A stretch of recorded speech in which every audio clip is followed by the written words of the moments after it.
Firstly, please tell me the history of Noble Audio from the establishment to the current situation. Okay, so I first met John when I was living in Bangkok, and John used to live in Bangkok as well. And at the time, John had just moved to Thailand from practicing audiology in the US. And at this time, he was just getting started with custom in-ear monitors and experimenting with IEMs. And back then, maybe 7 or 8 years ago, there was really no consumer version of custom in-ear monitors. It was only for music professionals, musicians, performing artists. And so it was very important to have a roster of artists or like artists to promote your company. And so I used to be a musician, and so I was actually an artist for John. And so he would give me designs for IEMs and prototypes and things like that, and I'd give him feedback. And then after that, I moved to America to go to school, and John moved to China to start his first company. And while I was in school, John contacted me, and he says, I need some help for the U.S. market, for distribution and promotion of our products. And so I joined him, and we worked for maybe about 1.5 years under the previous company. And so he left and moved back to Thailand, and in about April 2013, we started to work on NOBLE, and then in October 2013, we launched NOBLE to the public.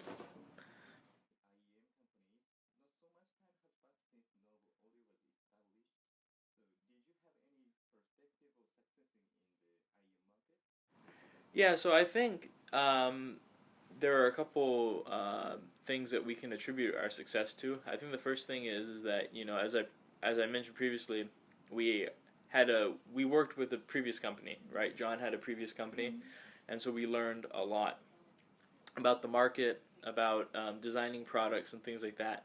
So when we started NOBLE, we already knew a lot of things like that we wanted to do, a lot of things that we wanted to improve upon. So for us, it was very easy to start a new company. And then also, I think that our approach to IEMs with NOBLE Audio is very different from other in-ear companies. Other in-ear companies are very artist-focused companies. They're very focused on musicians, and instead NOBLE is focused on audiophiles and music listeners. So it's a little different. Yeah.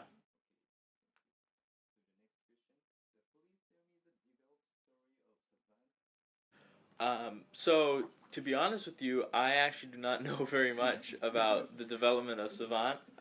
This is something that John created. I think the SAVANT was developed maybe 3 or 4 months ago, first development, and John was extremely excited about the product, and so he shared it with me, and he shared it with some other of our friends and things like that, and everyone had very good feedback, and so we decided we would release SAVANT.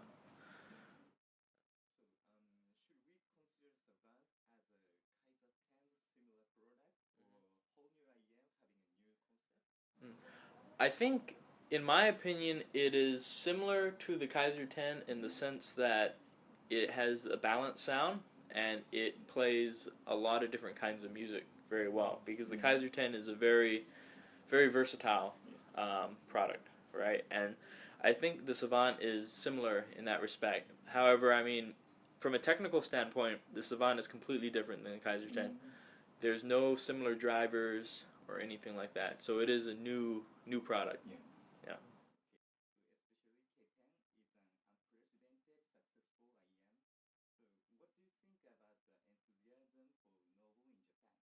Well, I mean, I think it's great. We're very happy to be very successful in Japan, and I think that the Japanese market and the Japanese culture is a great match for NOBLE, because I think in Japanese culture, people care about craftsmanship and quality and these things, and so at NOBLE we care about craftsmanship and quality, and just good products, and I think that the Japanese feel the same way. I think NOBLE IEM has such characters as balanced, open, and undistorted sound, and no phase shifting. So please tell me the novel IEM's strong point. I think that we kind of have two families of products. We have the balanced family, which is like the Noble 4, Noble 6, Kaiser 10, and now Savant.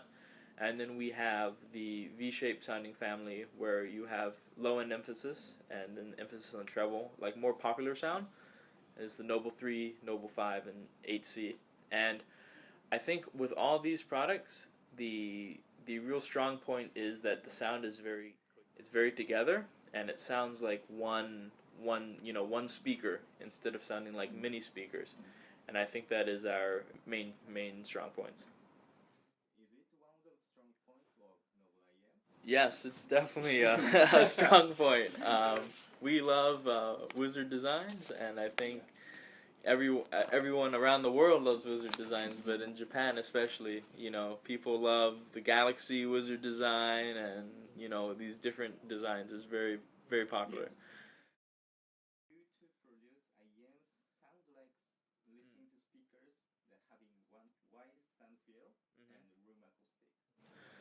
I think that this is something that we're going to try to do in the future. I mean, John likes speakers very much. He actually, when he was younger, he used to build speaker cabinets, and so he has a lot of experience with speakers and the sound. And I like speakers very much, so I think that this is definitely a possibility. However, it's very difficult to have the speaker characteristics in your product because of the size and the space and things like this. So it's very difficult. So we'll need a little bit of time. Maybe could you say a